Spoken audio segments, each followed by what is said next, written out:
बिस्मिल्लाहिर्रहमानिर्रहीम। अस्सलाम वालेकुम डियर स्टूडेंट। आज हम डिस्कस करेंगे टेबल और रिलेशन को। एक डेटाबेस के अंदर टेबल और रिलेशन क्या है इसको हम देखेंगे, और एक टेबल के अंदर क्या क्या चीज़ें होती हैं। तो सबसे पहले हम देखते हैं टेबल और relation use to store information about an entity. Entity के बारे में हम पहले पढ़ चुके हैं। मज़ीद देखते हैं, entity is anything about which information is stored in the database. यानी कि डेटाबेस के अंदर जो भी हमने इंफॉर्मेशन स्टोर करनी है, तो वो जिस ऑब्जेक्ट की इंफॉर्मेशन होगी उस ऑब्जेक्ट को हम एंटिटी का नाम देते हैं। लाइक वो स्टूडेंट हो सकता है, वो टीचर है, या और भी कोई चीज़ जिसका हमने डेटाबेस स्टोर करना है। तो एंटिटी एक ऑब्जेक्ट है और जिसके मुतालिक हमने इंफॉर्मेशन डेटाबेस में स्टोर करनी है, और उसी एंटिटी का हम टेबल बनाएंगे और उसी को हम रिलेशन भी कहते हैं। 3 नाम बेटा याद रखिएगा। टेबल हम ड्रा करेंगे एंटिटी का, एक्चुअली वो एंटिटी ही होगी। रिलेशन भी उसी टेबल को कहते हैं जो हमने किसी भी एंटिटी का ड्रा करना है। तो चलिए हम देखते हैं कि जो रिलेशन है या जो टेबल है, जो एंटिटी है, उसके अंदर क्या क्या चीज़ें हैं। तो डेफिनेट वो हमारे पास स्टूडेंट है, टीचर है, कोर्स लिस्ट है, और भी बहुत सारी चीज़ें हो सकती हैं। तो इसको वैसे आमतौर पर जो लिखने का मेथड है वो आपके सामने है कि स्टूडेंट एक हमारे पास एंटिटी है जिसका हम टेबल बनाने जा रहे हैं। उस स्टूडेंट के नेम को, एंटिटी के नेम को, रिलेशन को आपने इंग्लिश के बड़े हरूफ में लिखना है, और फिर पैरेंथेसिस में roll number, name, date of birth, address और फ़ोन नंबर। ये जो चीज़ें हैं ये हमारे पास फील्ड्स हैं, इनको हमने ब्रैकेट्स के अंदर लिखना है। द नेम स्टूडेंट इंडिकेट करता है नेम ऑफ एंटिटी, और जो फील्ड्स हैं ये पैरेंथेसिस के अंदर जो भी उसके एट्रीब्यूट्स होंगे। एट्रीब्यूट्स का मतलब जो भी इनके अंदर डाटा आएगा।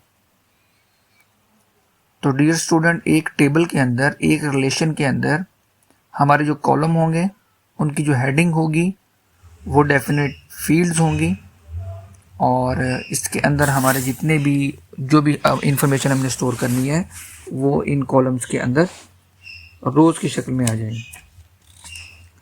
तो इसके अलावा हमारे पास 2-3 चीज़ें और है, डेफिनेशन हैं, उनको समझना ज़रूरी है। हमारे पास जो वर्टिकल्स कॉलम्स हैं, एट्रीब्यूट्स हैं, उन्हें हम कॉलम भी कहते हैं एक टेबल के अंदर।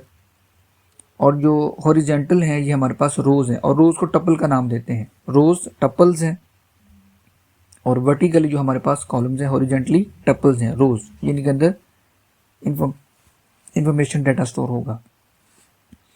तो एक टेबल के अंदर कॉलम्स एंड रोज़ होंगी, मतलब कॉलम्स एंड टपल्स होंगे। तो डियर स्टूडेंट, कुछ हमारे पास प्रॉपर्टीज हैं टेबल की जिन्हें हम डिटेल में डिस्कस करते हैं। नंबर 1 हमारे पास है नो डुप्लीकेट रो एग्जिस्ट, यानी कि ऐसा नहीं हो सकता कि आप एक ही नाम से 2 जो है वो रोज़ बना लें।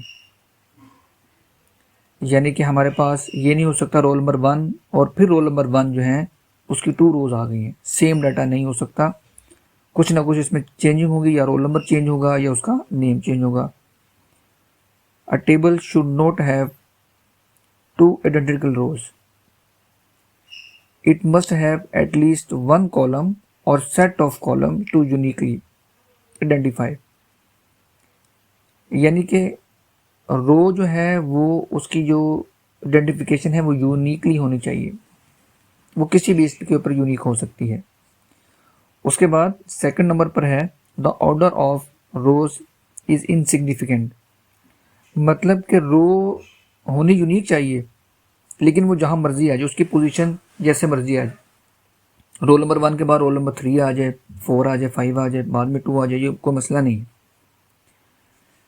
उसके बाद हमारे पास the order of column is insignificant, मतलब कॉलम है, नेम पहले आप लिख लें, डेट ऑफ बर्थ जो है उससे पहले कोई और लिख लें आप, एड्रेस आपका पहले आ जाए, ये कोई प्रॉब्लम नहीं है, यानी कि ये एरर नहीं आएंगे। कॉलम की पोजीशन कोई भी हो सकती है, रो की पोजीशन कोई भी हो सकती है।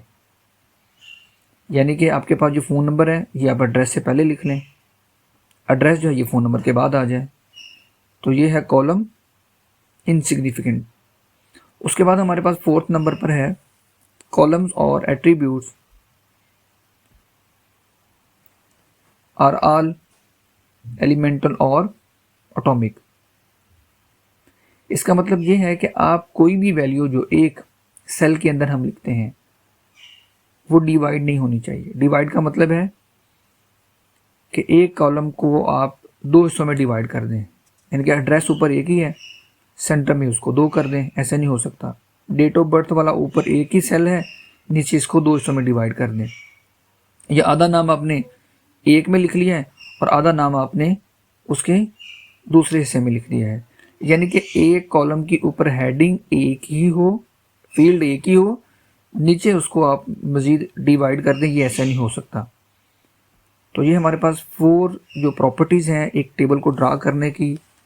तो स्टूडेंट, हमने जो आज के टॉपिक में पढ़ा वो टेबल क्या है, रिलेशन क्या है, एंटिटी क्या है, और उस टेबल को कैसे डेटाबेस के अंदर लिखा जाता है, और फिर उसको कैसे ड्रा किया जाता है, टपल्स क्या हैं, और फिर इनकी प्रॉपर्टीज़ क्या हैं, किन चीज़ों का हमने ख्याल रखना है। तो डियर स्टूडेंट्स, इंशाल्लाह मज़ीद हम इसको डिटेल के साथ डिस्कस करेंगे नेक्स्ट टॉपिक में। तो आज के लिए इतना ही। अल्लाह हाफिज़।